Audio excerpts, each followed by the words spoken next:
5ാം ക്ലാസ്സിലെ കേരള പാഠാവലി 1ാമത്തെ അധ്യായമാണ് നമ്മൾ ഈ വീഡിയോയിൽ പഠിക്കുന്നത്. ഇതിൻ്റെ 1ാമത്തെ ഭാഗമായ ഇത്തിരി പൂവേ കുരുന്നു പൂവേ കഴിഞ്ഞ വീഡിയോയിൽ ഇട്ടിട്ടുണ്ടായിരുന്നു. അത് കാണാത്തവരുണ്ടെങ്കിൽ ലിങ്ക് ഞാൻ ഡിസ്ക്രിപ്ഷൻ ബോക്സിലിടാം. അതൊന്ന് കണ്ടിട്ട് അതിനുശേഷം ഈ വീഡിയോ കാണാം. ഈ ഭാഗത്തിൻ്റെ അവസാനം മണ്ണ് കാണുന്ന സ്വപ്നങ്ങൾ എന്തെല്ലാം എന്നുള്ളൊരു ചോദ്യമുണ്ടായിരുന്നു. ഇതിന് തുടർച്ചയായി മണ്ണ് കാണുന്ന സ്വപ്നത്തെക്കുറിച്ച് ഒരു കവിത തന്നെ പാഠത്തിൽ കൊടുത്തിട്ടുണ്ട്. കവിതയാണ് മണ്ണിൻ്റെ കിനാവുകൾ. കിനാവ് എന്ന് പറഞ്ഞാൽ എന്താണെന്ന് നമുക്കറിയാമല്ലേ? കിനാവ് എന്ന് പറഞ്ഞാൽ സ്വപ്നം. ഒരു മണ്ണ് എന്തെല്ലാം സ്വപ്നമാണ് കാണുന്നത് എന്നാണ് ഈ കവിതയിൽ കൊടുത്തിരിക്കുന്നത്. നമുക്ക് വായിച്ചു നോക്കാം. മണ്ണിൻ്റെ കിനാവുകൾ. പൊൻവെയിലിൽ കുരുത്ത മുക്കുറ്റികൾ, പൂനിലാവു നുകർന്ന പൂത്തുമ്പകൾ, സന്ധ്യ നെഞ്ചത്തെടുത്തു ലാളിച്ചതിൻ ചന്തമാകെ പകർന്ന ജമന്തികൾ.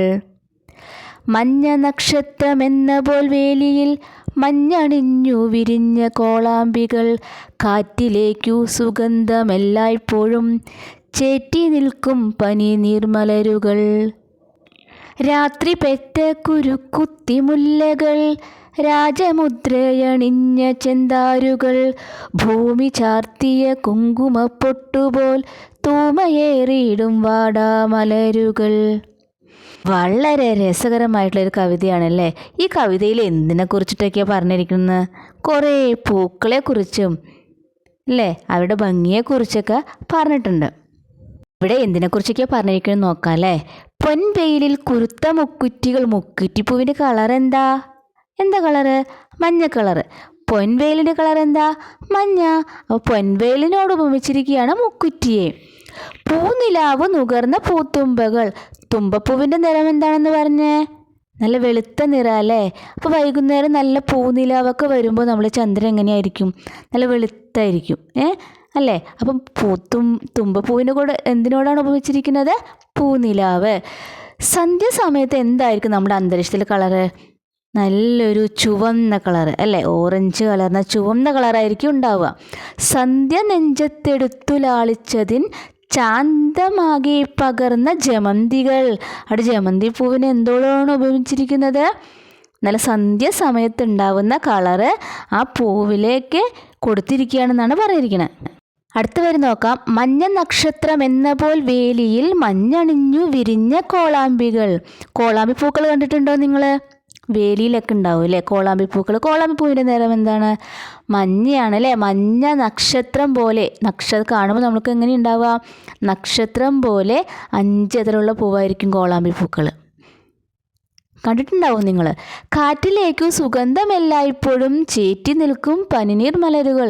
പനിനീർ പൂവ് കാണാത്തവരായിട്ട് ആരും ഉണ്ടാവില്ല അല്ലേ. നല്ല പനിനീർ പൂവിൻ്റെ നല്ല മണോ, ആഹാ നല്ല രസമായിരിക്കും. അതിൻ്റെ മണം പകർന്ന് നൽകുന്ന, അത് കാറ്റടിക്കുന്ന സമയത്ത് പനിനീർ പൂവിൻ്റെയൊക്കെ മണം എന്തായിരിക്കും? ഈ പൂക്കളുടെ എല്ലാം മണം അന്തരീക്ഷം മൊത്തം എപ്പോഴും ഉണ്ടാവും. രാത്രി പെറ്റ കുരുക്കുത്തി മുല്ലകൾ, രാജമുദ്രയണിഞ്ഞ ചെന്താരുകൾ, ഭൂമി ചാർത്തിയ കുങ്കുമപ്പൊട്ടുപോൽ തൂമയേറിയിടും വാടാമലരുകൾ. ഓരോ പൂവും ഓരോ രൂപത്തിലാണല്ലേ. കുരുക്കുത്തിമുല്ല എന്ന് പറഞ്ഞാൽ രാത്രി പൂക്കുന്ന ഒരുതരം മുല്ലയാണ്.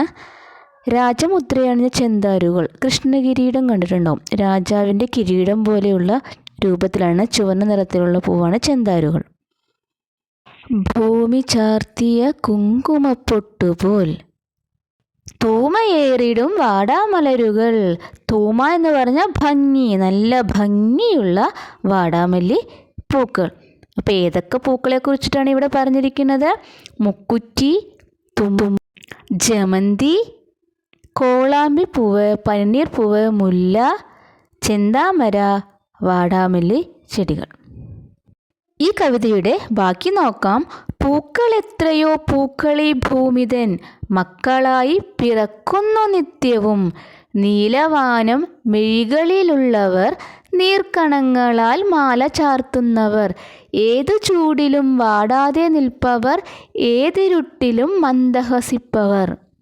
പൂക്കൾ മണ്ണിൻ്റെ യോമൽ കിനാവുകൾ, പൂക്കൾ ജീവൻ്റെ പ്രേമപ്രതീക്ഷകൾ.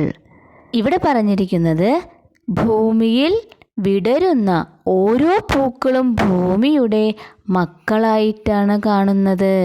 അപ്പോൾ ദിവസവും നിത്യവും വിടരുന്ന പൂക്കൾ ഭൂമിക്ക് അത്രയും മക്കളായി പിറക്കുന്നു.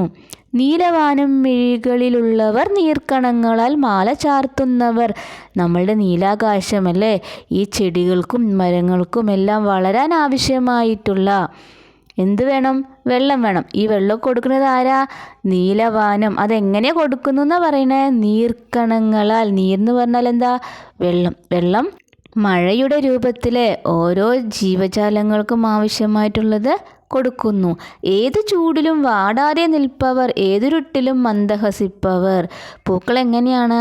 എപ്പോഴും വിടർന്നു നിൽക്കുന്ന പൂക്കൾ കാണാൻ നല്ല ഭംഗിയായിരിക്കും അല്ലേ?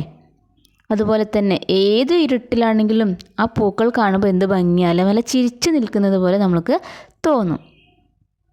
പൂക്കൾ മണ്ണിൻ്റെ ഓമൽ കിനാവുകൾ, പൂക്കൾ ജീവൻ്റെ പ്രേമപ്രതീക്ഷകൾ.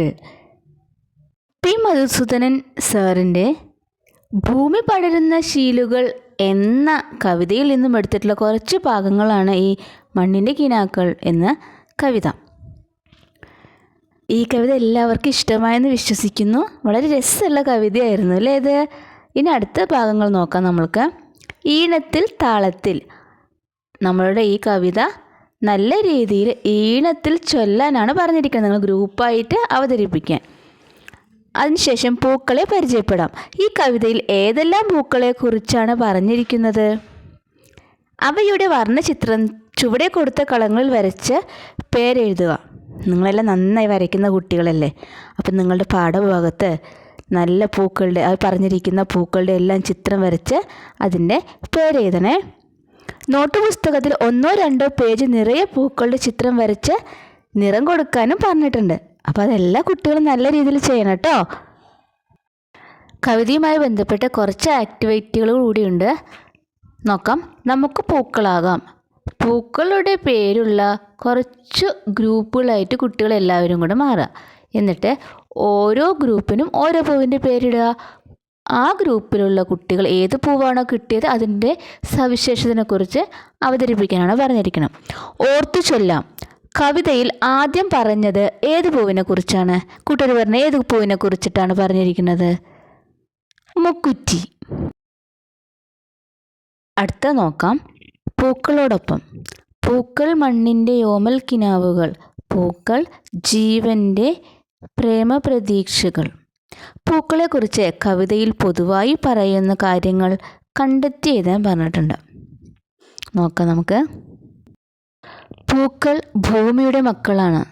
എല്ലാ പൂക്കളും സുഗന്ധം തരുന്നവയാണ്. പൂക്കൾ എന്നും പുഞ്ചിരിച്ചു നിൽക്കുന്നവയാണ്. അവ കാണുമ്പോൾ തന്നെ നമ്മുടെ മനസ്സിൽ സന്തോഷം നിറയുന്നു. ഓരോ പൂക്കൾക്കും പ്രത്യേക നിറവും രൂപവും സുഗന്ധവുമാണ്. അതുപോലെ അവയുടെ ഉപയോഗവും വ്യത്യസ്തമാണ്. സൂര്യനിൽ നിന്നും പൂനിലാവിൽ നിന്നും സന്ധ്യാസമയത്തെ നിറങ്ങളും ആണ് മുക്കുറ്റിക്കും തുമ്പപ്പൂവിനും ജമന്തിക്കും ലഭിച്ചിരിക്കുന്നതെന്നും മഞ്ഞ നക്ഷത്രം പോലെയാണ് കോളാമ്പി പൂക്കൾ. രാജകിരീടത്തിൻ്റെ രൂപമാണ് ചെന്താരു പൂക്കൾക്ക്, അതായത് കൃഷ്ണകിരീടം. രാത്രിയിൽ വിരിയുന്ന മുല്ലയും പന്നീർ പൂക്കളും നല്ല സുഗന്ധം നൽകുന്നു. ഭൂമിയിൽ വിരിയുന്ന ഓരോ പൂക്കളും നമ്മൾക്ക് സ്നേഹത്തിൻ്റെ പ്രതീക്ഷകളാണ് നൽകുന്നത്. ഏത് വെയിലത്ത് വിരിഞ്ഞാലും വാടാതെ പുഞ്ചിരിച്ചു നിൽക്കും പൂക്കൾ.